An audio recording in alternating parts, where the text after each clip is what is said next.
दोस्तों, दिल्ली के सीएम, मंत्री और उनके सहयोगी सभी के सभी किसी न किसी रूप से भ्रष्टाचार में शामिल दिख रहे हैं। दर्शकों, अरविंद केजरीवाल कहते थे कि आम आदमी पार्टी एक परिवार है और परिवार के सभी लोग कट्टर ईमानदार हैं। लेकिन दर्शकों, अब धीरे धीरे पोल खुल रही है तो आपके नेता सिर्फ बिलबिला रहे हैं कि जी केंद्र सरकार हमारे साथ दुश्मनी निकाल रही है। लेकिन दर्शकों, सच यह है कि किस तरह से दिल्ली में हाहाकार मचा हुआ है। सरकार के मुखिया अरविंद केजरीवाल जेल जाने वाले हैं तो वहीं आतिशी और सौरभ भारद्वाज के मंत्रालय में काम ठप पड़े हुए हैं। आतिशी दिल्ली वालों को पानी नहीं पिला पा रही हैं तो वहीं सौरभ भारद्वाज स्वास्थ्य मंत्री हैं और उनके मंत्रालय में भी काम ठप पड़े हुए हैं।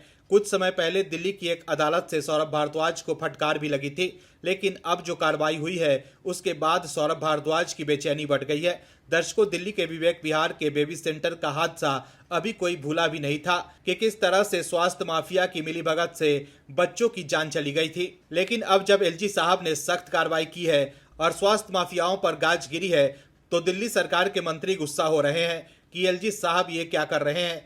क्या है खबर, बताते हैं आपको इस रिपोर्ट में।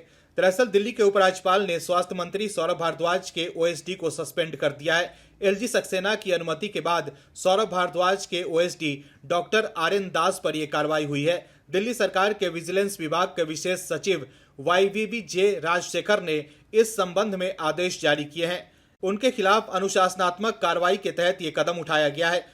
प्रशासनिक अधिकारियों से मिली जानकारी के अनुसार शादरा में अवैध और अनियमित तरीके से चल रहे एक प्राइवेट नर्सिंग होम के रजिस्ट्रेशन से जुड़े मामले में दास के खिलाफ ये कार्रवाई की गई है। जिस समय वो स्वास्थ्य विभाग की नर्सिंग होम सेल के मेडिकल सुपरिटेंडेंट थे, मामला उस वक्त का है। आरोप है कि रजिस्ट्रेशन पीरियड खत्म होने के बाद भी दास की मिलीभगत से खुलेआम अवैध तरीके से नर्सिंग होम को संचालित किया जा रहा था। इसी मामले में दास के खिलाफ मिली एक शिकायत की जांच रिपोर्ट के आधार पर उन्हें सस्पेंड किया गया है। शिकायतकर्ता का आरोप था कि शादरा के ईस्ट ज्योति नगर में स्थित ज्योति क्लिनिक एंड नर्सिंग होम का रजिस्ट्रेशन डीडीएचएस ने 27 नवंबर 2018 को कैंसिल कर दिया था। शिकायतकर्ता ने मांग की थी कि नर्सिंग होम को तुरंत सील किया जाए और ईस्ट एमसीडी को भी तुरंत इसकी जानकारी दी जाए, जो इस नर्सिंग होम द्वारा आवेदन किए जाने पर बच्चों के बर्थ और डेथ सर्टिफिकेट जारी करती है। वहीं अब इस कार्रवाई के बाद आम आदमी पार्टी तिल मिला गई है। स्वास्थ्य मंत्री सौरभ भारद्वाज ने अपने ओएसडी डॉक्टर आर.एन. दास के सस्पेंशन को लेकर कहा है कि एलजी ने मेरा पूरा ऑफिस खाली कर दिया है। जितने भी एडवाइजर, फेलो, कंसल्टेंट थे, सभी को एक एक करके हटा दिया गया, जबकि ये लोग विदेशों से डिग्री लेकर आए थे। कोई आईआईएम और आईआईटी से थे। मेरे जितने भी ओएसडी थे, सेक्रेटरी थे, इन सब के ऊपर किसी न किसी पुराने मामले में मुकदमा चलाने की कोशिश की जा रही है। सौरभ भारद्वाज ने कहा कि कोई भी मामला मेरे कार्यकाल का नहीं है, सभी पुराने मामले में कुछ न कुछ कमी निकालकर सस्पेंड किए जा रहे हैं, फिर जांच चलती रहती है। उन्होंने कहा कि मेरे और भी ओएसडी जो इरिगेशन विभाग से थे, ड्यूटी, हेल्थ और जल बोर्ड आदि के साथ यही किया जा रहा है।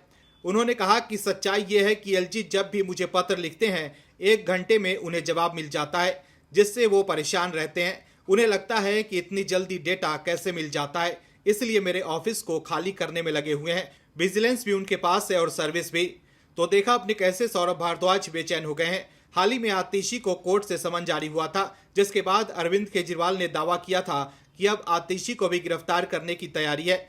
वहीं सौरभ भारद्वाज की गिरफ्तारी की आशंका भी आपके नेता जता चुके हैं। ऐसे में अगर केजरीवाल के ये 2 मंत्री आतिशी और सौरभ भारद्वाज जेल जाते हैं तो आम आदमी पार्टी मुश्किल में पड़ सकती है।